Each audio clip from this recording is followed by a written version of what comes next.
தன்னந்த நீச்சிருக்க தத்தளிச்சு தான் இருக்க மோனனப்பெல்லாம் பறிச்சேன் தாமரைய உன்னவனத்தினில பெடக்குயில் கூவையில உன்னுடைய வேதனைய நான் அறிஞ்சேன்.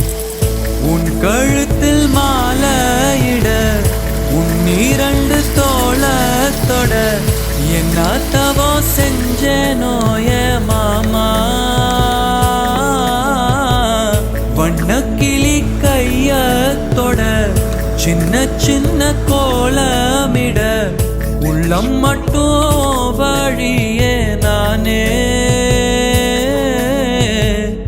உள்ளம் மட்டும் வழியே நான்